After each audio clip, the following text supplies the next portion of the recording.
My dear students and respected viewers, welcome to the National University online class. During this pandemic, I feel proud to be the part of this National University online video class lecture as a resource person.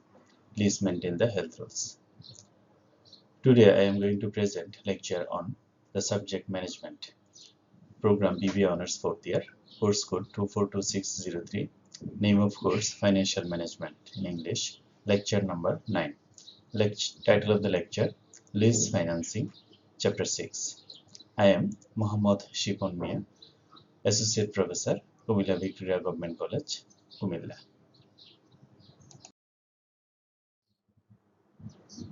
সুপ্রিয় শিক্ষার্থীরা, আজকের lecture আমি উপস্থাপন করছি chapter 6 lease financing এর উপরে।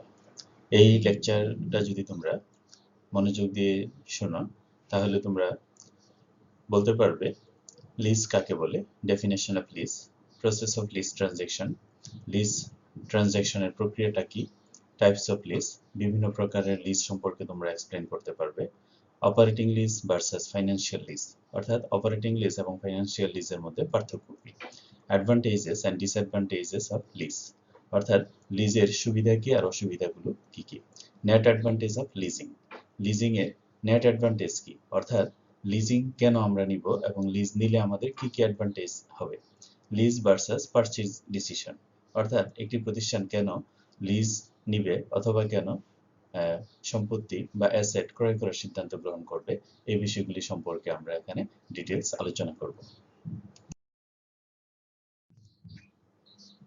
তাহলে শুরুতেই আমরা আসি ডেফিনেশন অফ লিজ। লিজ কাকে বলে? A lease is a contractual arrangement between two parties, the lessor and the lessee, by which one party, lessor, conveys land, property, services, buildings, and vehicles, etc. to another party or lessee for specified time, usually in return for a periodic payment. অর্থাৎ lease হলো একটি contractual arrangement, একটি contract কার মধ্যে, between two parties, দুটি পক্ষের মধ্যে contract. এখানে ছবিতে দেখতে পাচ্ছ তোমরা একজন লেসর আর একজন লেসি। তো লেসর এবং লেসির মধ্যে কন্ট্রাকচুয়াল অ্যারেঞ্জমেন্ট সৃষ্টি হয়। কিসের জন্য contract? Contract for one party canvas land, property, service, building and vehicles, অর্থাৎ একটি পার্টি অপর পার্টিকে প্রদান করে, কি প্রদান করে? বিভিন্ন ধরনের অ্যাসেট। যেমন এখানে উদাহরণ দেওয়া হয়েছে, ল্যান্ড হতে পারে, প্রপার্টি হতে পারে, সার্ভিসেস, বিল্ডিংস, অথবা কোনো ভেহিকলও হতে পারে, টু অ্যানাদার পার্টি। যে পার্টিকে দেওয়া হয় সেই পার্টিকে বলা হচ্ছে লেসি, ফর এ স্পেসিফাইড টাইম, একটি নির্দিষ্ট সময়ের জন্য। অর্থাৎ একটি পক্ষ অপর একটি পক্ষকে বা একটি পার্টি আরেকটি পার্টিকে তার সম্পদ একটি নির্দিষ্ট সময়ের জন্য ব্যবহার করার অধিকার প্রদান করে, usually in return for a periodic payment. আর বিনিময়ে লেসি লেসরকে একটি নির্দিষ্ট প্রিমিয়াম প্রদান করে। এই প্রিমিয়ামটা হতে পারে মাসিক, হতে পারে বাৎসরিক। সাধারণত লিজের প্রিমিয়াম বাৎসরিকই হয়ে থাকে। তাহলে এখানে ছবিটা থেকে আমরা বুঝতেছি যে এখানে লেসর এবং লেসি দুটি পক্ষের মধ্যে একটি কন্ট্রাকচুয়াল অ্যারেঞ্জমেন্ট সৃষ্টি হয়। এই কন্ট্রাকচুয়াল অ্যারেঞ্জমেন্টের মধ্যে এর দ্বারা লেসর লেসিকে তার অ্যাসেট ব্যবহার করার সুবিধা প্রদান করে, বিনিময়ে লেসি লেসরকে প্রিমিয়াম প্রদান করে বা একটি পেমেন্ট প্রদান করে। A lease is an implied or written agreement. Lease কন্ট্রাক্টটি ইমপ্লাইড হতে পারে, অর্থাৎ লিখিত হতে পারে, আবার লিখিত নাও হতে পারে। Specifying the condition under which a lessor accept to let out a property to be used by lessee, অর্থাৎ এই সম্পত্তিটি বা অ্যাসেটটি বা প্রপার্টি এটা ব্যবহার করার জন্য কিছু কন্ডিশন এই চুক্তির মধ্যে থাকে। The agreement promises the lessee use of the property for an agreed length of time. এই অ্যারেঞ্জমেন্টের মাধ্যমে লেসর লেসিকে একটি নির্দিষ্ট সময় পর্যন্ত ব্যবহার করার অধিকার প্রদান করে, while the owner is assured consistent payment over the agreed period. এর বিনিময়ে লেসি লেসরকে একটি নির্দিষ্ট পরিমাণ অর্থ প্রদান করার প্রতিশ্রুতি দিয়ে থাকে। Both parties are bound by the terms of the contract. দুপক্ষই এই কন্ট্রাক্টটি মানতে বাধ্য।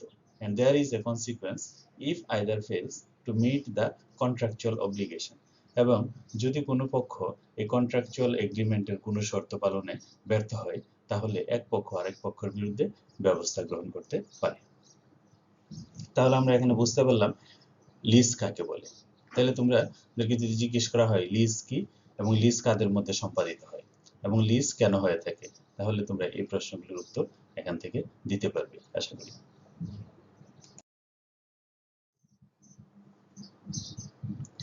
এখন আমরা দেখব প্রসেস অফ লিজ ট্রানজ্যাকশন।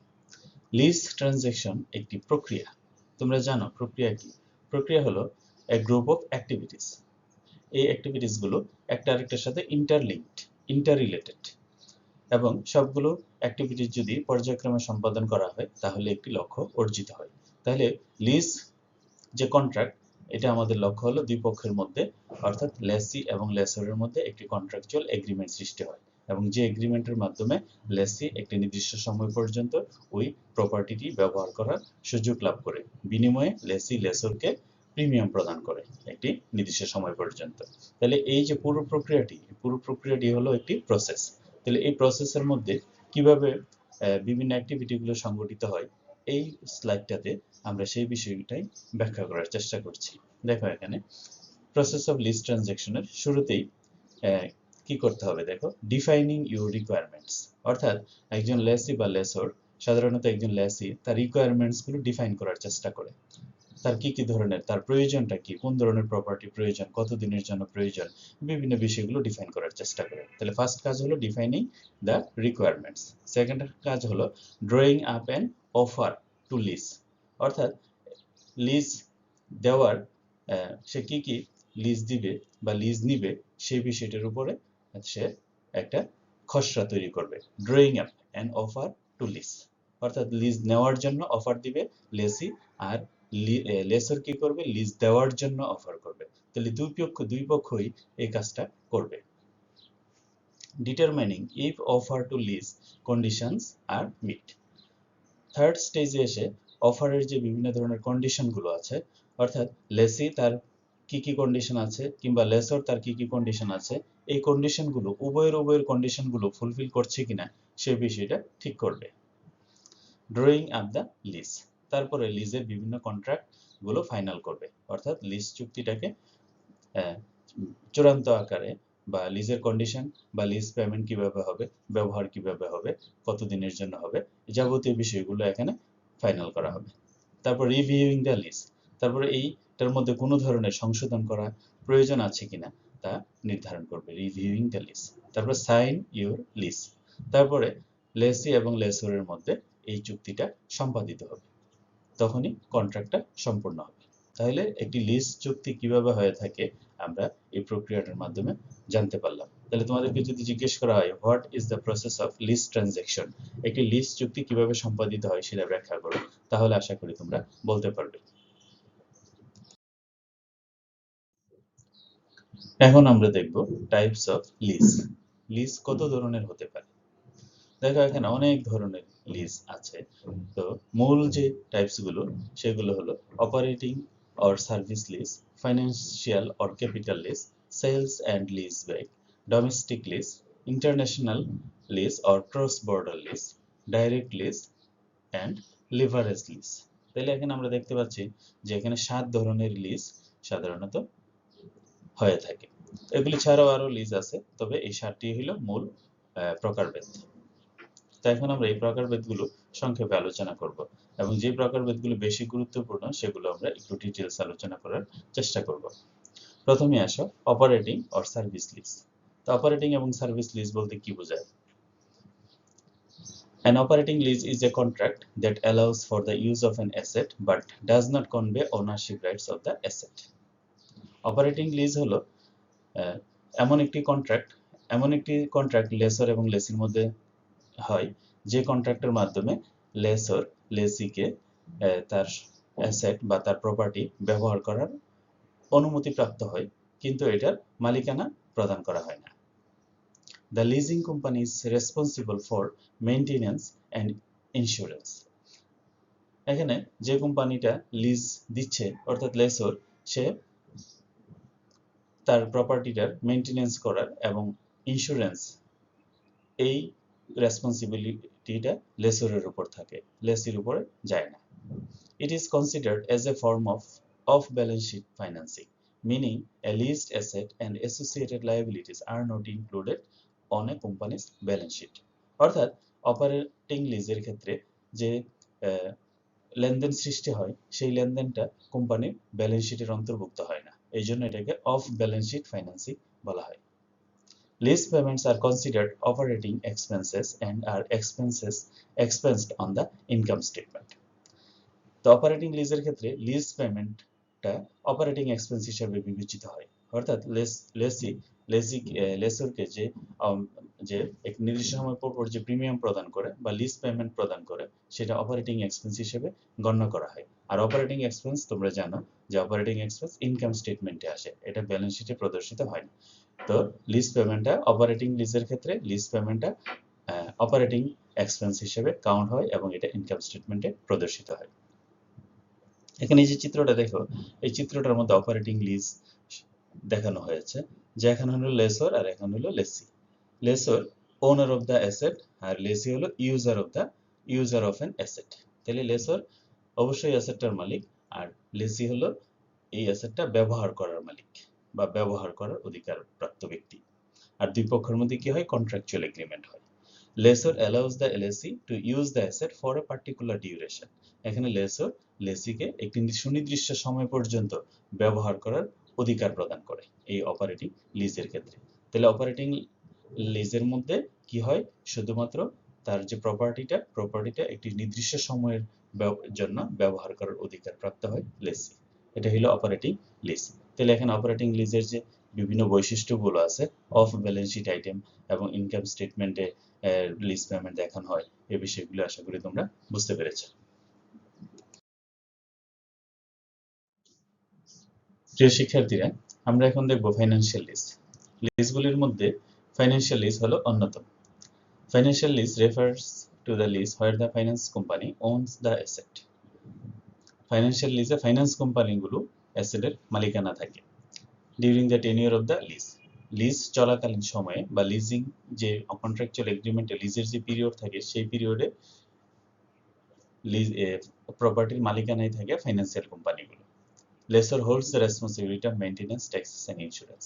এবং মালিকানার সাথে সাথে লেসর অ্যাসেটগুলোর মেইনটেনেন্স, ট্যাক্সেস এবং ইন্স্যুরেন্সের দায়িত্ব পালন করে থাকে লেসর অর্থাৎ ফাইন্যান্স কোম্পানিগুলো। But all the risks and reward associated with the asset are transferred to the lessee. অর্থাৎ প্রপার্টি ব্যবহার সংক্রান্ত যে রিস্ক এবং রিওয়ার্ড, অর্থাৎ প্রপার্টি ব্যবহার থেকে যে বেনিফিট আসে এই বেনিফিটগুলো অধিকার লেসির কাছে ট্রান্সফার হয় by the lessor. At the end of the lease term, lessee also gets the ownership of the asset. অর্থাৎ লিজ টার্ম শেষ হওয়ার পরে এই অ্যাসেটের মালিকানায় লেসির কাছে চলে আসে, অর্থাৎ যিনি লিজ গ্রহণ করে তার কাছে এই মালিকানাটা ট্রান্সফার হয়ে থাকে। আমরা যদি এই চিত্রটা দেখি, এই চিত্রটার মধ্যে দেখো ফাইন্যান্সিয়াল লিজের একটি সংক্ষিপ্ত বর্ণনা দেওয়া আছে। 1 নাম্বার, ইকুইপমেন্ট সিলেকশন। দেখো এখানে কাস্টমার, ডিলার এবং টোকিও সেঞ্চুরি গ্রুপ। এখানে কাস্টমার হলো লেসি আর টোকিও সেঞ্চুরি গ্রুপ হলো লেসর।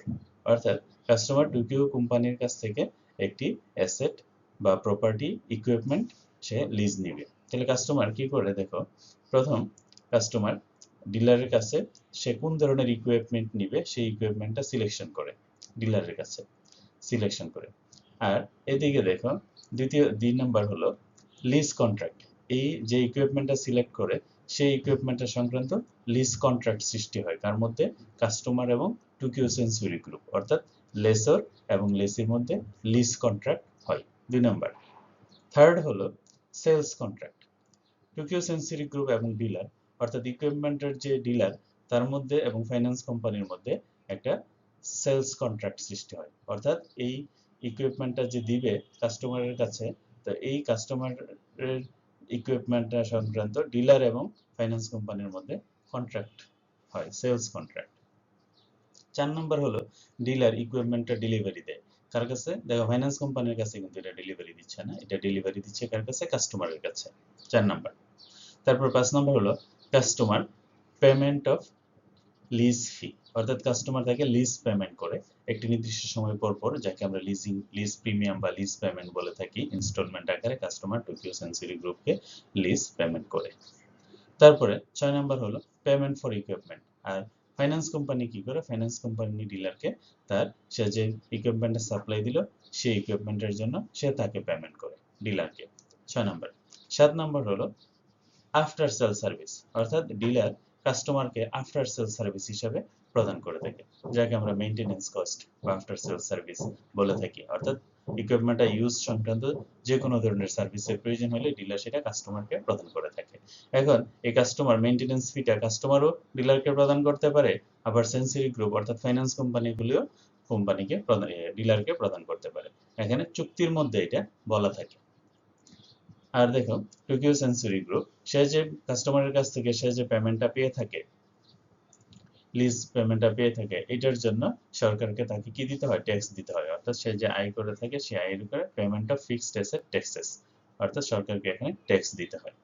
আবার ইন্স্যুরেন্স কোম্পানি সে যে ইন্স্যুরেন্স করে থাকে এই যে ইকুইপমেন্টের যে ইন্স্যুরেন্স, এই ইন্স্যুরেন্সের জন্য পেমেন্টটা করে থাকে হলো ফাইন্যান্স কোম্পানি। কাকে? ইন্স্যুরেন্স কোম্পানিগুলোকে। তাহলে ইন্স্যুরেন্সের খরচটাও ফাইন্যান্স কোম্পানি বহন করে থাকে। তাহলে এই যে টোটাল যে আমরা পিকচারটা দেখলাম, যে একটা লিজ, ফাইন্যান্সিয়াল লিজ কিভাবে সংগঠিত হয় এবং এখানে কাস্টমার, ডিলার এবং ফাইন্যান্স কোম্পানি কি ধরনের রোল প্লে করে থাকে, এগুলো আমরা এখানে দেখলাম। এবং নির্দিষ্ট সময় পরে এই অ্যাসেটটার মালিকানা এই কাস্টমার অর্জন করবে, এখানে এই বিষয়টি এক্সপ্লেন করা হয়েছে। The lessee selects the asset, যেমন ইকুইপমেন্ট, সফটওয়্যার, ভেহিকল, এটা সিলেক্ট করে। সেকেন্ড হচ্ছে the lessor finance company purchase the asset, এখানে পারচেজ ফাইন্যান্স কোম্পানি অ্যাসেটটা পারচেজের কথা বলা হয়েছে। The lessee uses that asset during the lease, অর্থাৎ কাস্টমার তার লিজ পিরিয়ডে অ্যাসেটটা থেকে সেই ইউটিলিটি বুক করে থাকে। The lessee has the option of acquiring ownership of the asset, bargain option, purchase price or paying the last rental. এখানে customer এই যে ইকুইপমেন্টের মালিকানা অর্জন করবে লিজ যে টার্ম আছে, লিজ টার্মের শেষে। এটা কন্ট্রাক্ট যে আছে সেই কন্ট্রাক্টের মধ্যে উল্লেখ করা থাকে। এটা লাস্ট পেমেন্টের সাথে সাথে সে মালিকানা অর্জন করতে পারে, আবার লাস্ট পেমেন্টের শেষে নির্দিষ্ট কোনো অঙ্কের অর্থ পরিশোধের মাধ্যমেও সেই মালিকানা অর্জিত হতে পারে। তাহলে এই হলো ফাইন্যান্সিয়াল লিজ। আশা করি তোমরা ফাইন্যান্সিয়াল লিজ সম্পর্কে একটা স্পষ্ট ধারণা অর্জন করতে পেরেছো।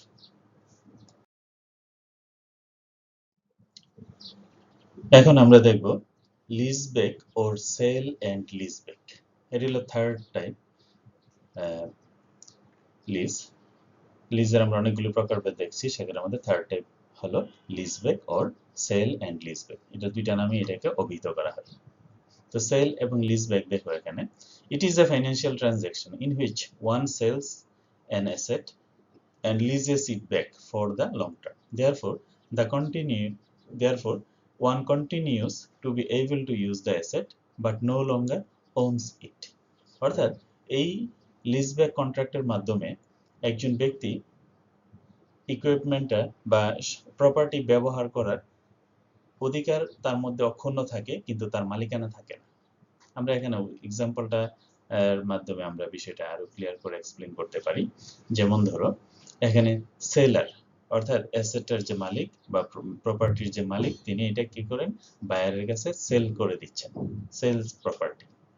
তারপরে বায়ার কি হচ্ছে? এই প্রপার্টিটার মালিক হয়ে যাচ্ছে, অর্থাৎ ল্যান্ডলর্ড হয়ে যাচ্ছে, মালিক। তারপরে সে কি করে? লিজেস প্রপার্টি, সে এই অ্যাসেটটাকে আবার লিজ দেয়। কার কাছে? ভাড়াটিয়ার কাছে, টেনান্ট, লিজ টেনান্ট। আর এখানে কি হয়? সেলার কি করে? এই অ্যাসেটটাকে আবার সে লিজ নেয়।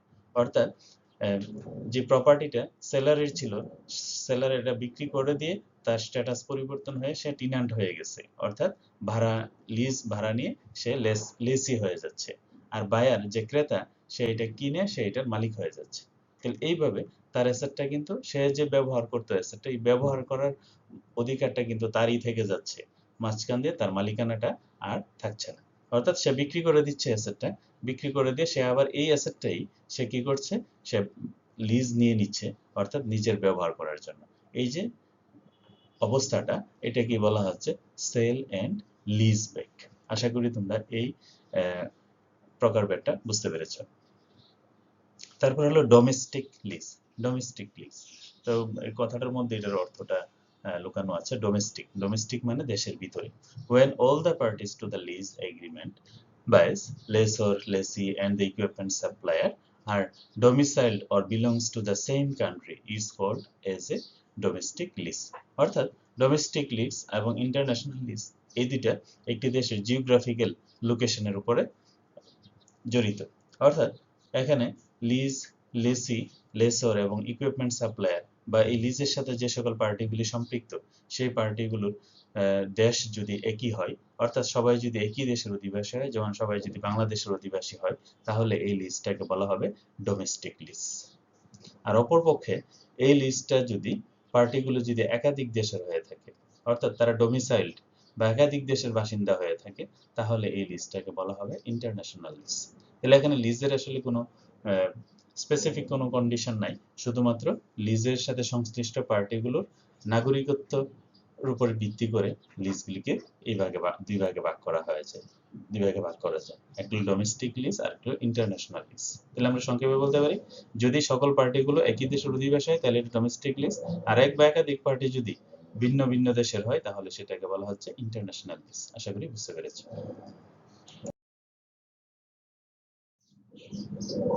এবার আমরা দেখব ডাইরেক্ট লিজ। ডাইরেক্ট লিজ বলতে কাকে বলে? দেখো, direct lease, there are two types of lease there are two types of contract that comes under direct lease। Direct লিজের মাধ্যমে দুই ধরনের কন্ট্রাক্ট সৃষ্টি হয়। কিভাবে? The first is the bipartite agreement where the lessor already owns the property and directly lease it out to the lessee। অর্থাৎ এখানে যে ভেন্ডর আছে বা ওনার আছে, সে অ্যাসেটটার সরাসরি মালিক থাকে এবং সে সরাসরি এই অ্যাসেটটা অন্যের কাছে বা লেসির কাছে লিজ দিয়ে থাকে। এখানে থার্ড পার্টির কোনো ইনভলভমেন্ট নাই। এই জন্য এখানে দুইটা পক্ষ থাকে, একটা হলো ভেন্ডর আর একটা হলো লেসি। অর্থাৎ লেসর এখানে সরাসরি অ্যাসেটটার মালিকানায় থাকে, আর সে এটা কি করে লেসির কাছে বা লিজ গ্রহীতার কাছে এটা লিজ দিয়ে থাকে। তাহলে এখানে শুধুমাত্র দুইটা পার্টি ইনভলভমেন্ট থাকে, এই জন্য এটাকে বলা হচ্ছে bipartite lease agreement. The second is tripartite lease agreement, where the lessor, usually a bank or a lending institution, purchase the property from a third party, usually the manufacturer, and then leases it out to the lessee। অর্থাৎ ট্রাইপার্ট্রিট, direct লিজের মধ্যে আরেকটা হলো ট্রাইপার্ট্রিট, মানে এখানে তিনটা পক্ষ জড়িত থাকে। পূর্ববর্তী উদাহরণে আমরা যে ফাইন্যান্সিয়াল লিজটা আলোচনা করেছি, সেই আলোচনাতে লিজটা হলো একটা ট্রাইপার্ট্রিট লিজ, অর্থাৎ সেখানে তিনটা পক্ষ ছিল। এখানে লেসর ছিল, তারপরে লেসর ছিল একটা ফাইন্যান্স কোম্পানি, একটা টোকিও সেঞ্চুরি কোম্পানি, আর সে কি করেছে, এই অ্যাসেটটাকে অন্য একটা কোম্পানি থেকে সে এটা ক্রয় করেছে ডিলারের কাছ থেকে। অর্থাৎ এখানে ডিলারের সাথে আরেকটা চুক্তি হয়েছে। তাহলে এখানে ডিলার, ফাইন্যান্স কোম্পানি এখানে ডিলার হতে পারে, বা এখানে কোনো সাপ্লায়ার হতে পারে, বা ম্যানুফ্যাকচারার হতে পারে। তাহলে ম্যানুফ্যাকচারের সাথে ব্যাংকের চুক্তি হয় বা ফাইন্যান্সিয়াল ইনস্টিটিউশনের চুক্তি হয় সম্পত্তিটা ক্রয়ের জন্য। পরে ফাইন্যান্স কোম্পানি কি করে, এগুলো লিজ গ্রহীতার যে তার কাছে সম্পত্তিটা হস্তান্তর করে। তাহলে এখানে তিনটা পার্টির অস্তিত্ব থাকে, তখন সেটাকে বলা হয় ট্রাইপার্ট্রিট লিজ। তাহলে ডাইরেক্ট লিজ কয় প্রকারের হতে পারে? ডাইরেক্ট লিজ দুই প্রকার, একটা হলো বাইপার্ট্রিট এগ্রিমেন্ট আর একটা হলো ট্রাইপার্ট্রিট এগ্রিমেন্ট। আশা করি ডাইরেক্ট লিজ কি এটা বুঝতে পেরেছো। এই যে চিত্রের মধ্যেও দেখা যাচ্ছে vendor purchase and lease agreement, কার সাথে? লেসির সাথে। আরেকটা হলো ভেন্ডর লিজ ডাইরেক্ট লিসি, এখানে থার্ড পার্টি আরেকটা আছে, সে ট্রাইপার্ট্রিট এগ্রিমেন্টটা এখানে দেখানো হয়নি, শুধু দুই মানে বাইপার্ট্রিট এগ্রিমেন্টই এখানে দেখানো হয়েছে। তারপর আরেকটা হলো লিভারেজড লিজ। লিভারেজড লিজ এটা আরেকটা প্রকারভেদ। A leveraged lease is a lease agreement that is financed through the lessor with the help from a third-party financial institution. In a leveraged lease, an asset is rented with borrowed funds. অর্থাৎ leverage লিজের ক্ষেত্রে যে lesser থাকে, সে সরাসরি নিজের অর্থ দিয়ে প্রপার্টিটা বা অ্যাসেটটা ক্রয় করে না, সে কি করে ব্যাংকের দ্বারস্থ হয় বা অন্য একটা কোম্পানির ফাইন্যান্সিয়াল ইনস্টিটিউশনের দ্বারস্থ হয়, সেখান থেকে সে ঋণ নেয়, ঋণ নিয়ে অ্যাসেটটা ক্রয় করে তারপরে এটাকে লিজ দিয়ে থাকে। তাহলে এই ধরনের লিজকে বলা হয় লিভারেজ লিজ।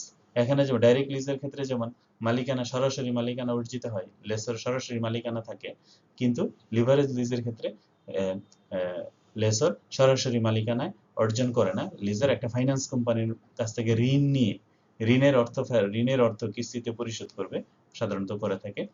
ঋণ নিয়ে সে কি করে সম্পদটা ক্রয় করে থাকে। এই ধরনের লিজ হলে সেটা হবে লিভারেজ লিজ। তাহলে ডাইরেক্ট লিজ কি, লিভারেজ লিজ কি, এটা তোমরা বুঝতে পেরেছো। প্রিয় শিক্ষার্থীরা, এখন আমরা দেখব comparison between operating lease and financial lease. তোমাদের লিজ কন্ট্রাক্টগুলির মধ্যে অত্যন্ত গুরুত্বপূর্ণ দুটি প্রকার হলো অপারেটিং লিজ এবং ফাইন্যান্সিয়াল লিজ। এটা পরীক্ষাতে অনেক সময় আসে, সেই জন্য আমরা এই দুইটার কম্প্যারিজনটা একটু বিশেষভাবে দেখছি। তাহলে অপারেটিং লিজ এবং ফাইন্যান্সিয়াল লিজের মধ্যে আসলে কি পার্থক্য আছে? দেখো এখানে ownership. Operating lease ownership with the lessor, অর্থাৎ ওনারশিপটা লেসরের সাথেই থাকে। আর ফাইন্যান্সিয়াল লিজের ক্ষেত্রে transfer option at the end of the lease period is there with the lessee, অর্থাৎ এখানে লিজ পিরিয়ড শেষে ট্রান্সফারের ওনারশিপটা ট্রান্সফার হওয়ার অপশন থাকে ফাইন্যান্সিয়াল লিজে, যেটা অপারেটিং লিজে থাকে না। Risk and reward related to asset, এখানে রিস্ক এবং রিওয়ার্ড এটা লেসরের সাথে সম্পৃক্ত থাকে, risk and reward. R financial লিজের ক্ষেত্রে উইথ দ্য লেসি, এখানে লেসির সাথে সম্পৃক্ত থাকে, অর্থাৎ প্রপার্টিটা ইউজ সংক্রান্ত যে রিওয়ার্ড, অর্থাৎ প্রপার্টিটা থেকে যে বেনিফিট পাওয়া যাবে সেই বেনিফিটটা লেসির সাথে সম্পৃক্ত থাকে। আর এখানে অপারেটিং লিজের ক্ষেত্রে এটা সম্পৃক্ততা থাকে লেসরের সাথে, অর্থাৎ লেসর এই অ্যাসেটটা ব্যবহার করা সংক্রান্ত যে বেনিফিটগুলো আছে সেই বেনিফিটটা লেসরের সাথে সম্পৃক্ত থাকে। পারচেজ অপশন, অপারেটিং লিজের ক্ষেত্রে does not have any option. Operating লিজের ক্ষেত্রে কোনো পারচেজ অপশন থাকে না, কিন্তু ফাইন্যান্সিয়াল লিজের ক্ষেত্রে পারচেজ অপশন থাকে। এক্সপেন্সেস বর্ন, অপারেটিং লিজের ক্ষেত্রে এক্সপেন্সেস লেসরের কাছে থাকে, অর্থাৎ এই প্রপার্টিটা ইউজ সংক্রান্ত যে কোনো ধরনের খরচ সেটা লেসর বহন করে। আর ফাইন্যান্সিয়াল লিজের ক্ষেত্রে সাধারণত লেসি বহন করে থাকে, তবে এটা কন্ট্রাক্টের উপর ডিপেন্ড করে। Running cost to the lessee, তাহলে রানিং কস্ট মানে কি, প্রপার্টিটা ব্যবহার সংক্রান্ত খরচ। No running cost or administration cost, অর্থাৎ অপারেটিং লিজের ক্ষেত্রে কোনো রানিং কস্ট বা অ্যাডমিনিস্ট্রেশন কস্ট থাকে না। আর ফাইন্যান্সিয়াল লিজের ক্ষেত্রে রানিং কস্ট এবং অ্যাডমিনিস্ট্রেশন কস্ট সাধারণত অনেক বেশি থাকে। এই জন্যই এই রানিং কস্ট বা অ্যাডমিনিস্ট্রেশন কস্টটা কে বহন করবে সেটা সুস্পষ্টভাবে লিজ কন্ট্রাক্টে উল্লেখ থাকে। ট্যাক্স বেনিফিট টু দ্য লেসি, তো অপারেটিং লিজের ক্ষেত্রে ট্যাক্স বেনিফিটের কোনো বিষয় থাকে না।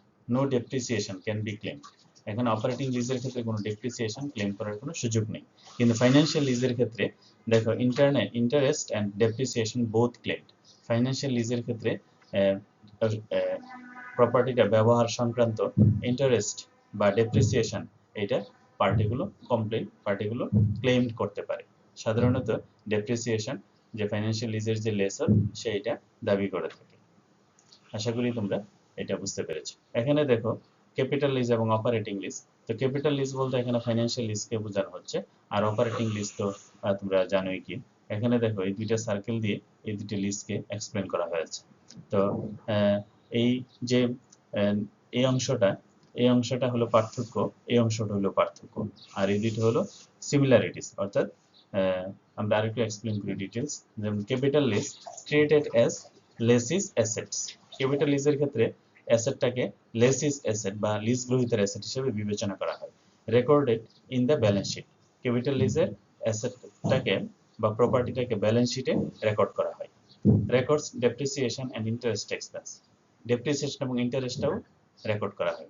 ট্রান্সফার অফ ওনারশিপ পসিবল, অর্থাৎ ক্যাপিটাল বা ফাইন্যান্সিয়াল লিজের ক্ষেত্রে ওনারশিপটা ট্রান্সফার হয়ে যায় বা ট্রান্সফার করা সম্ভব হয়। বার্গেন পারচেজ অপশন, অর্থাৎ শেষে যদি ওনারশিপ যদি অটোমেটিক্যালি ট্রান্সফার না হয় তাহলে কিভাবে ট্রান্সফার হবে বা সর্বশেষ ইনস্টলমেন্টটা পরিশোধ করার সময় দুই পক্ষের মধ্যে একটা বার্গেনিং হতে পারে যে লেসি যদি সম্পত্তিটার মালিকানা অর্জন করতে চায় তাহলে তাকে কত টাকা পরিশোধ করতে হবে সেটা নিয়ে বার্গেন অপশন থাকতে পারে। আর অপারেটিং লিজের ক্ষেত্রে দেখো treated as periodic operational expense, operating লিজের ক্ষেত্রে যে পেমেন্টটা হয় লিজের জন্য যে পেমেন্টটা হয় সেই পেমেন্টটাকে পিরিয়ডিক অপারেশনাল এক্সপেন্স হিসেবে বিবেচনা করা হয়। Recorded in the home income statement, operating লিজের ক্ষেত্রে যে এক্সপেন্সটা হয়ে থাকে সেটাকে ইনকাম স্টেটমেন্টে দেখানো হয়, অর্থাৎ এটা ব্যালেন্স শিটে দেখানো হয় না। ডাজ নট ডেপ্রিসিয়েবল, অর্থাৎ অপারেটিং লিজের যে এক্সপেন্স সেটা ডেপ্রিসিয়েট করা যায় না। Lease payments can be tax deductible, লিজের যে পেমেন্ট সেটা ট্যাক্স ডিডাক্টেবল হতে পারে। তারপর granting an asset or service in exchange of compensation, অর্থাৎ কম্পেনসেশন প্রদানের মাধ্যমে এই দুইটাই অ্যাসেট এবং সার্ভিস এক্সচেঞ্জ করা যায়। অ্যাকাউন্টিং মেথড, ট্যাক্স অ্যাডভান্টেজেস, মূলত এই তিনটা বিষয় কেন্দ্রিক এই দুইটার মধ্যে আমরা পার্থক্য দেখেছি। যেমন granting an asset service or exchange compensation, তাহলে কম্পেনসেশন সংক্রান্ত আমরা দেখলাম যে এটা কোথায় ট্রিটমেন্ট করা হবে, ইনকাম স্টেটমেন্টে দেখানো যাবে কি যাবে না, বা ব্যালেন্স শিটে দেখানো যাবে কি যাবে না, এটা হলো অ্যাকাউন্টিং মেথড। এই অর্থাৎ এখানে অ্যাসেটের অ্যাকাউন্টিং মেথডটা কি হবে সেটা সংক্রান্ত এখানে বর্ণনা করা হয়েছে। আবার ট্যাক্স অ্যাডভান্টেজ নিয়েও কথা বলা হয়েছে, অর্থাৎ ক্যাপিটাল লিজের ক্ষেত্রে ট্যাক্স অ্যাডভান্টেজ থাকে, আবার অপারেটিং লিজের ক্ষেত্রেও ট্যাক্স অ্যাডভান্টেজ থাকে, কিন্তু অ্যাকাউন্টিং মেথডটা ডিফারেন্ট। আবার granting an asset service in exchange of compensation, এটাও দুইটার ক্ষেত্রে ডিফারেন্ট। আশা করি তোমরা অপারেটিং লিজ এবং ফাইন্যান্সিয়াল লিজের মধ্যে যে পার্থক্য সেই পার্থক্যটা তোমরা বুঝতে পেরেছো।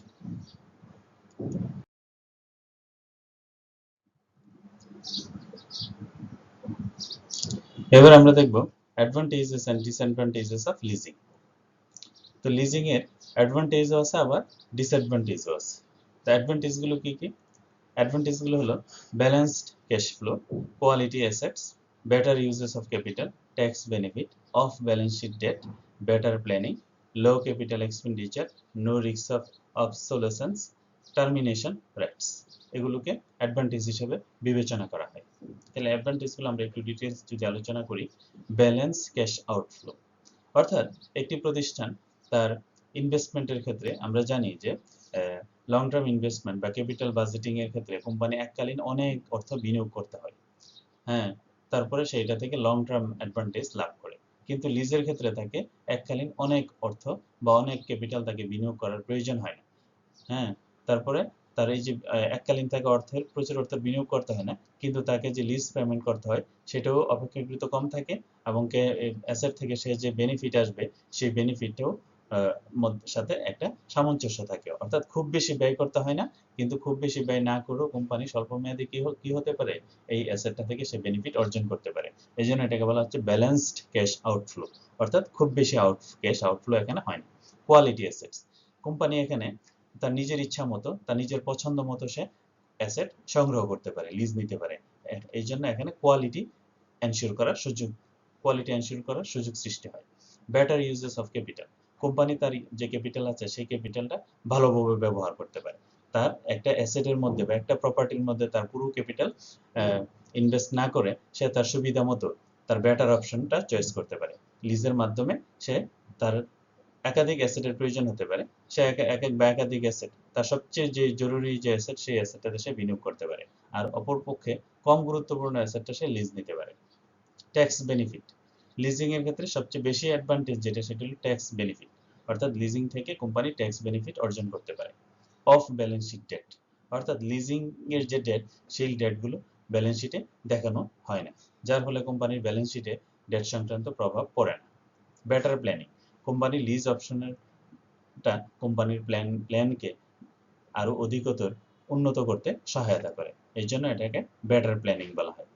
লো ক্যাপিটাল এক্সপেন্ডিচার, লিজের কারণে কোম্পানির ক্যাপিটাল এক্সপেন্ডিচার কমে যায়, যেহেতু কোম্পানি অ্যাসেট ক্রয় করার অপশন ছাড়াও সে লিজ নেওয়ার অপশন থাকে, সেই জন্য তার ক্যাপিটাল এক্সপেন্ডিচার অনেক কমে যেতে পারে।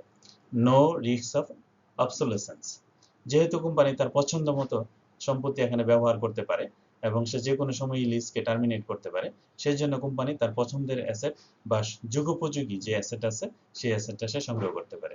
এখানে অ্যাসেটটা অ্যাবসোলিউট হয়ে যাওয়ার, অর্থাৎ মেয়াদ উত্তীর্ণ হয়ে যাওয়ার বা এটা বাতিল হয়ে যাওয়ার এই ধরনের কোনো অপশন, এই ধরনের অবস্থা সাধারণত সৃষ্টি হয় না। যদি কোম্পানি অনেক সময় কোম্পানি যখন অ্যাসেট ক্রয় করে সেই অ্যাসেটটা একটা নির্দিষ্ট সময় পর সেই অ্যাসেটটার প্রয়োজনীয়তা ফুরিয়ে যেতে পারে, অর্থাৎ অ্যাসেটটা অকেজ হয়ে যেতে পারে, কিন্তু লিজের ক্ষেত্রে এই ধরনের সুযোগ নাই। টার্মিনেশন অফ রাইটস, লিজের ক্ষেত্রে কোম্পানি যে কোনো সময় তার লিজ টার্মিনেট করতে পারে, অর্থাৎ দুই পক্ষের সম্মতিক্রমে তার অ্যাসেটটা ব্যবহার সংক্রান্ত বা লিজ কন্ট্রাক্ট টার্মিনেট করতে পারে। আর টার্মিনেট করলে তাকে চুক্তির শর্ত অনুযায়ী তার যে পেমেন্ট আছে সেই পেমেন্টগুলি করে সে যে কোনো সময় অ্যাসেট লিজ কন্ট্রাক্ট টার্মিনেট করতে পারে। এটা হলো লিজিং এর সুবিধা। আর লিজিং এর অসুবিধাগুলো কি? লিজিং এর যেমন সুবিধা আছে, আবার লিজিং এর বেশ কিছু অসুবিধাও রয়েছে। অসুবিধাগুলো কি? লিজ এক্সপেন্সেস, অর্থাৎ লিজ নিলে কোম্পানি মালিকানা অর্জন হয় না, কিন্তু কোম্পানিকে সম্পত্তি ব্যবহার করার জন্য তাকে পেমেন্ট করতে হয়, তাকে অর্থ পরিশোধ করতে হয়, কিস্তি প্রদান করতে হয়। লিমিটেড ফাইন্যান্সিয়াল বেনিফিটস, লিজিং এর ক্ষেত্রে বেনিফিট হলো ফাইন্যান্সিয়াল বেনিফিটসটা লিমিটেড। কিভাবে ফাইন্যান্সিয়াল বেনিফিটটা লিমিটেড?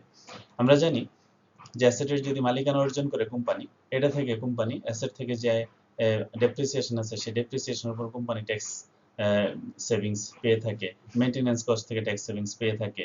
তারপরে অনেক সময় অ্যাসেট বা ক্যাপিটাল ইনভেস্টমেন্টের কারণে কোম্পানি সরকারের কাছ থেকে রিবেট পেতে পারে। কিন্তু কোম্পানি যদি লিজ নিয়ে যদি অ্যাসেট সংগ্রহ করে থাকে, তাহলে সে শুধুমাত্র লিজ পেমেন্টের উপরই সে ট্যাক্স সেভিংস পেয়ে থাকে, অর্থাৎ সেই ক্ষেত্রে তার ফাইন্যান্সিয়াল বেনিফিটটা লিমিটেড হয়ে যাচ্ছে। Reduced return for equity holders, অর্থাৎ ইকুইটি হোল্ডার্সদের জন্য রিটার্ন রিডিউসড হয়ে যাচ্ছে। অর্থাৎ কোম্পানির যে যারা মালিকানা আছে, অর্ডিনারি শেয়ার হোল্ডার আছে, তারা কি করতেছে? তারা তাদের মালিকানা কমে যাচ্ছে। কিভাবে মালিকানা কমে যাচ্ছে এবং রিটার্ন কমে যাচ্ছে? কোম্পানি যেহেতু লিজ নিচ্ছে, তাহলে এই লিজিং এর সম্পত্তি তো আর কোম্পানির নিজস্ব সম্পদ না, তাহলে সম্পদের উপর মালিকানা কমে যাচ্ছে। একইভাবে সম্পদের উপর রিটার্নও কমে যাচ্ছে, যেহেতু কোম্পানি তার অ্যাসেটটা থেকে শুধুমাত্র ইনস্টলমেন্টটা দিয়ে সে শুধুমাত্র বেনিফিটটা নিচ্ছে, এই জন্য ইকুইটি হোল্ডার্সদের রিটার্নও এখানে কমে যাচ্ছে। ঋণ, ডেট, লিজিং এর কারণে কোম্পানির ঋণ মূলধনের সৃষ্টি হয়, অর্থাৎ কোম্পানি ঋণ বেড়ে যাচ্ছে, এটা একটা disadvantage. Limited access of other loans, company যখন লিজ গ্রহণ করে তখন কোম্পানির অন্যান্য লোন গ্রহণের সুবিধা কমে যায়।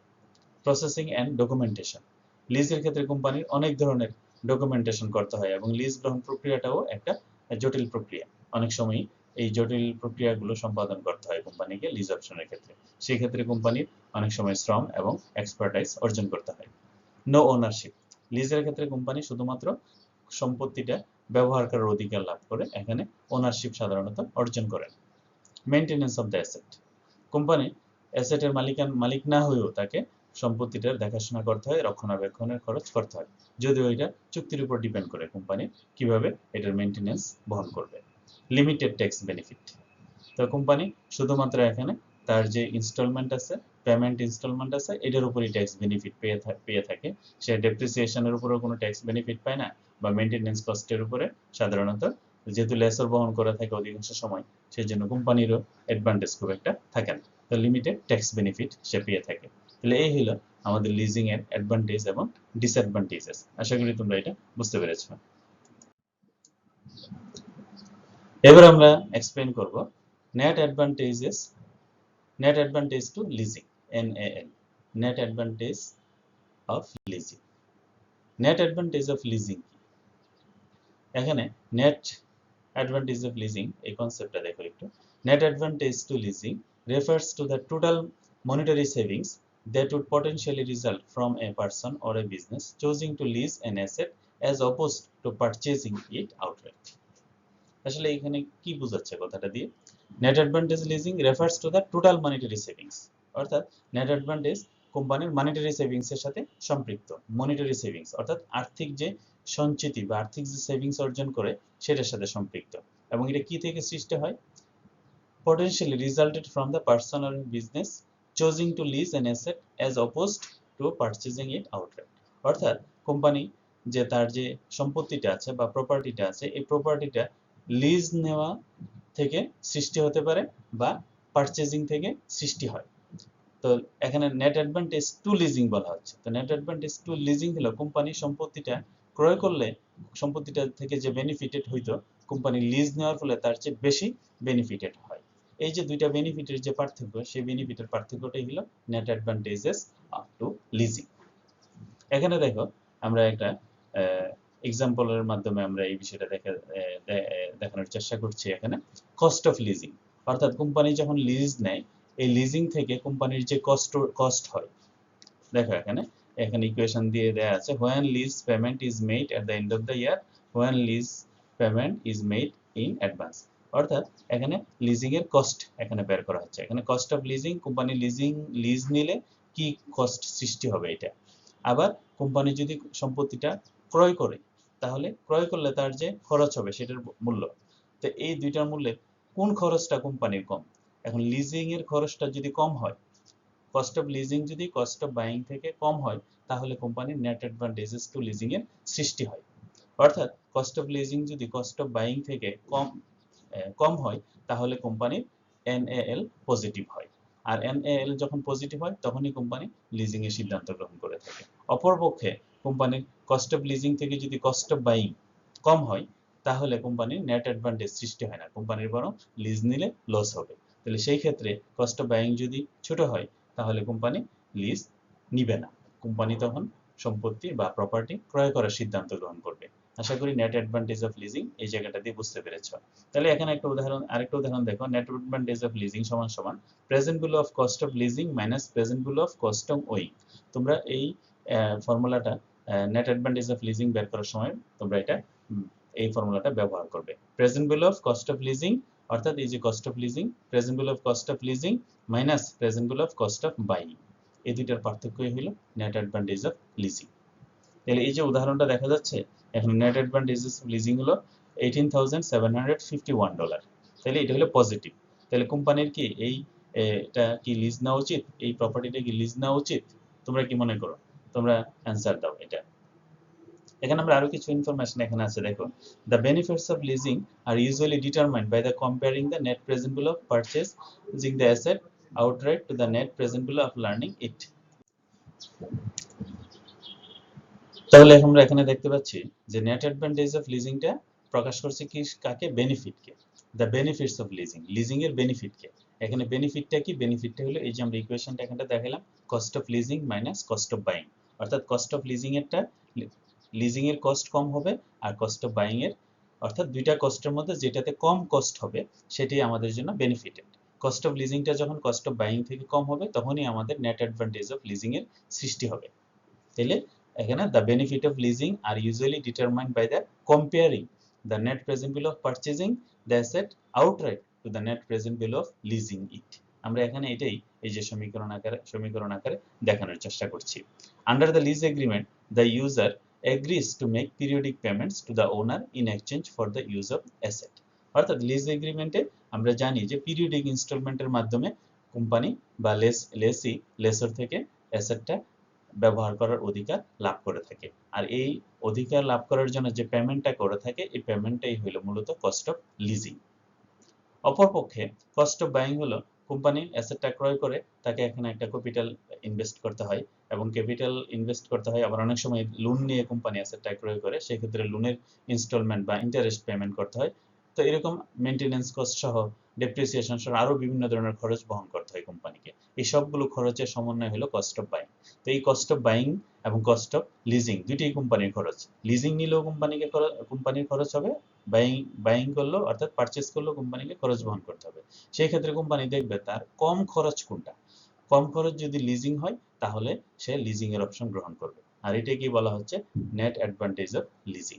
আশা করি তোমরা নেট অ্যাডভান্টেজ অফ লিজিং কি এই কনসেপ্টটা তোমরা বুঝতে পেরেছো। তো এখানে বাইং ভার্সাস লিজিং এর আমরা একটা তুলনা করার চেষ্টা করেছি। এখানে বাইং এবং লিজিং, আমরা যে নেট অ্যাডভান্টেজ অফ লিজিং দেখেছি, সেখানে দেখো বাইং এবং লিজিং এর একটা কম্পারিজন। তো বাইং এর ক্ষেত্রে you own the vehicle and can keep it as long as you wish. অর্থাৎ বাইং এর ক্ষেত্রে সম্পত্তিটার বা প্রপার্টিটার মালিকানা অর্জন করা হয়। লিজিং এর ক্ষেত্রে you use the vehicle and must return to renew the contract. অর্থাৎ লিজিংটা ব্যবহার করার শুধুমাত্র অধিকার লাভ করে থাকে, এবং লিজ পেমেন্টের পর এটা যদি পুনরায় ব্যবহার করতে হয়, তাহলে তাকে আবার লিজ কন্ট্রাক্ট রিনিউ করতে হবে। তাহলে ওনারশিপটা বাইং এর ক্ষেত্রে অর্জিত হয়, কিন্তু লিজিং এর ক্ষেত্রে ওনারশিপ অর্জিত হয় না। ঠিক একইভাবে মান্থলি পেমেন্টস, বাইং এর ক্ষেত্রে দেখো you pay for the purchase price spread out over the loan term plus interest, taxes and fees. অর্থাৎ বাইং এর ক্ষেত্রে কোম্পানি যদি ঋণ গ্রহণ করে যদি সম্পত্তিটা পারচেজ করে থাকে, তাহলে তাকে মান্থলি ঋণের কিস্তি দিতে হয়। আর লিজের ক্ষেত্রে you pay for the vehicle's depreciation during this lease term plus interest, taxes and fees. অর্থাৎ লিজিং এর ক্ষেত্রে কোম্পানি লিজ লিজের যে প্রিমিয়াম বা লিজ পেমেন্ট সেই লিজ পেমেন্টটা করে থাকে, আর বাইং এর ক্ষেত্রে লোনের ইনস্টলমেন্ট প্রদান করে থাকে। Upfront cost, you usually pay a 10% to 20% down payment as well as taxes, registration and fees। অর্থাৎ বাইং এর ক্ষেত্রে কোম্পানিকে তাকে ট্যাক্স, সম্পত্তিটা ক্রয়ের ক্ষেত্রে ট্যাক্স দিতে হয়, তারপর রেজিস্ট্রেশন ফি এবং অন্যান্য ফি, ইন্স্যুরেন্স, এগুলো তাকে বহন করতে হয়। আর ডাউন পেমেন্টও তাকে করতে হয়, 10% থেকে 20% ডাউন পেমেন্ট করতে হয়। আর লিজিং এর ক্ষেত্রে you pay a smaller down payment, sometimes zero, the first month's payment or refundable security deposit and acquisition fees, taxes, registration and other fees। অর্থাৎ লিজিং এর ক্ষেত্রে লিজিং সংক্রান্ত তাকে কিছু আনুষ্ঠানিক পেমেন্ট করতে হয়, যেমন অনেক সময় ডাউন পেমেন্ট থাকে বাট জিরো ডাউন পেমেন্ট হতে পারে, তারপরে ফার্স্ট ইনস্টলমেন্টটা দিতে হয়, রিফান্ডেবল সিকিউরিটি অ্যামাউন্ট দিতে হয়, তারপরে ফি, ট্যাক্সেস, রেজিস্ট্রেশন, এগুলো দিতে হয়। এগুলি সাধারণত কন্ট্রাক্টের মাধ্যমে বা লিজিং কন্ট্রাক্ট অনুযায়ী নির্ধারিত হয়। বাইং এর ক্ষেত্রে দেখো, early termination, you may sell or trade in the car at any time. তো যদি সম্পত্তিটার মালিকানা অর্জন হয় বা ক্রয় করে, তাহলে যে কোনো সময় এই সম্পত্তিটা বিক্রি করে দিতে পারে। কিন্তু লিজিং এর ক্ষেত্রে you may pay penalty for terminating a lease early. অর্থাৎ লিজিং এর ক্ষেত্রে নির্দিষ্ট সময়ের আগে যদি এই চুক্তিটা যদি টার্মিনেট করতে চায়, বাতিল করতে চায়, তাহলে তাকে পেনাল্টি দিতে হয়। তারপরে mileage, you can drive as many mile as you wish, although high mileage may lower the resale value. বলা হচ্ছে বাইং এর ক্ষেত্রে তুমি যেভাবে ইচ্ছা সেভাবেই তোমার অ্যাসেটটা বুক করতে পারো বা ব্যবহার করতে পারো, যদিও ব্যবহার করার কারণে এটার সেল ভ্যালু, রিসেল ভ্যালু কমে যেতে পারে। আর লিজিং এর ক্ষেত্রে শুধু you pay charge if you exceed the mileage limit. অর্থাৎ লিজিং এর ক্ষেত্রে যত মাইলের কথা বলা আছে শুধুমাত্র তত মাইলই ব্যবহার করতে পারবে, তার চেয়ে বেশি মাইল যদি ব্যবহার করে বা বেশি সময় যদি ব্যবহার করে, তাহলে তাকে এক্সট্রা পেমেন্ট পরিশোধ করতে হবে। তারপরে বাইং এর ক্ষেত্রে দেখো, customisation, you can modify the vehicles as you wish. অর্থাৎ বাইং এর ক্ষেত্রে তুমি যদি অ্যাসেটটা বাই করো, তাহলে তুমি এই অ্যাসেটটাকে তোমার ব্যবহার উপযোগী করার জন্য যে কোনো ভাবে এটাকে তোমার ব্যবহার উপযোগী করার জন্য এটার মধ্যে পরিবর্তন করতে পারো, মডিফিকেশন করতে পারো। কিন্তু লিজিং এর ক্ষেত্রে you must remove the modification before returning the car. অর্থাৎ তুমি যদি মডিফিকেশন করো, তাহলে এই কারটাকে তুমি যখন মালিকের কাছে ফেরত দিবে, তাহলে এটা যে অবস্থায় পূর্বে ছিল সেই অবস্থায় এটাকে ফেরত আনতে হবে, তারপরে এইটাকে ফেরত দিতে হবে। অর্থাৎ এখানে মডিফিকেশনটা এখানে কাম্য না। কিন্তু বাইং এর ক্ষেত্রে সম্পত্তির মালিক বা গাড়ির মালিক তার মতো করে এটাকে মডিফাই করে নিতে পারে। তাহলে এই হলো বাইং এবং লিজিং, এই দুইটার মধ্যে বেসিক ডিফারেন্স। তাহলে কয়টা দিক দিয়ে আমরা, কয়টা দৃষ্টিকোণ থেকে আমরা এই ডিফারেন্সটা আলোচনা করলাম? একটা হলো ownership difference, monthly payment difference, upfront cost, early termination, তারপর একটা হলো মাইলেজ, আর একটা হলো কাস্টমাইজেশন। এই পাঁচটা দৃষ্টিভঙ্গি থেকে আমরা এটাকে এক্সপ্লেন করার চেষ্টা করেছি। এখানে দেখো আরেকটু ডিটেইলস ইনফরমেশন আমরা এখানে দিচ্ছি, লিজেস ভার্সেস পারচেজ ডিসিশন। দেখো, find the after tax cash outflow for each year under the lease alternative. Lease alternative ক্ষেত্রে প্রথম cash after tax cash flow বের করতে হবে, তারপর find the after tax cash flow for each year under the purchase alternative. Purchase অপশনের ক্ষেত্রেও after tax cash outflow বের করতে হবে। তারপর third, calculate the present value of the cash outflow from step 1 and 2 using the after tax cost debt of at discount rate। অর্থাৎ discount rate ব্যবহার করে এগুলোকে প্রেজেন্ট ভ্যালুতে কনভার্ট করতে হবে। Choose the alternative with lower present value of cash outflows. Cash outflows এর ক্ষেত্রে lower present value টা আমাদেরকে ঠিক করতে হবে। Choose the alternative with the lower present value. যে অপশনটার প্রেজেন্ট ভ্যালু কম হবে সেটাকে আমরা গ্রহণ করব। অর্থাৎ প্রেজেন্ট ভ্যালু কম হবে মানে খরচের প্রেজেন্ট ভ্যালু, এই জন্য আমরা যেটা খরচের প্রেজেন্ট ভ্যালুটা কম সেটাকে আমরা গ্রহণ করব। তাহলে এই চারটা স্টেপ অনুসরণ করব আমরা যখন লিজ এবং পারচেজ ডিসিশনের মধ্যে তুলনা করব। এখানে দেখো, ইফ KL মানে cost of lease, is smaller than KP মানে কস্ট অফ ডেট। অর্থাৎ আমরা ঋণ নিয়ে যখন অ্যাসেটটা ক্রয় করব, কস্ট অফ লিজিং যখন ছোট হবে তখন লিজিং ইজ প্রেফারেবল, আর কস্ট অফ ডেট যখন কম হবে তখন বোরোইং ইজ প্রেফারেবল। আর KL কস্ট অফ লিজিং এবং কস্ট অফ ডেট দুইটা যখন সমান হবে তখন হলো ইনডিফারেন্ট মানে হলো ব্যালেন্স পজিশন। অর্থাৎ এখানে আমি ইনডিফারেন্ট যে কোনো একটা হলেই আমি বহন করব। কেডি হলো কস্ট অফ বোরোড ফান্ডস আর KL হলো কস্ট অফ লিজিং ফান্ডস। তা আশা করি তোমরা বাইং এবং লিজিং অপশনের যে কম্পারিজন, তারপরে পারচেজ ডিসিশন এবং লিজ ডিসিশন, এই দুইটার মধ্যে যে সিলেকশন প্রসিডিউর, এটা তোমরা বুঝতে পেরেছো। প্রিয় শিক্ষার্থীরা, আমরা এই লেকচারের মাধ্যমে আমরা লিজ ফাইন্যান্সিং এর বিভিন্ন বেসিক যে টপিকগুলো আছে, বেসিক টপিকগুলো নিয়ে আমরা আলোচনা করেছি। এটা ছিল মূলত থিওরিটিক্যাল ডিসকাশন। লিজ ফাইন্যান্সিং এর বিভিন্ন থিওরিটিক্যাল বিষয় আমরা এখানে আলোচনা করেছি। লিজ কি, লিজ কন্ট্রাক্ট কাকে বলে, লিজ কন্ট্রাক্ট কিভাবে সৃষ্টি হয়, তারপরে বিভিন্ন ধরনের লিজ, তারপরে লিজ টাইপসগুলির মধ্যে তুলনামূলক আলোচনা। মূলত থিওরিটিক্যাল ডিসকাশনই আমরা এই লেকচারে করেছি। তোমরা যদি এই লেকচারটা ভালো করে শুনে থাকো তাহলে তোমরা লিজ সংক্রান্ত যে বিভিন্ন কনসেপচুয়াল যে অ্যানালাইসিস গুলো আছে বা ডেফিনেশন গুলো আছে, এগুলি সম্পর্কে তোমরা একটা ক্লিয়ার ধারণা পেয়েছো। পরবর্তী লেকচারে আমরা লিজ ফাইন্যান্সিং এর বিজনেস অ্যাপ্লিকেশন নিয়ে আমরা ডিটেইলস আলোচনা করব। তো ধৈর্য ধরে এই লেকচারটি শোনার জন্য সবাইকে অনেক অনেক ধন্যবাদ।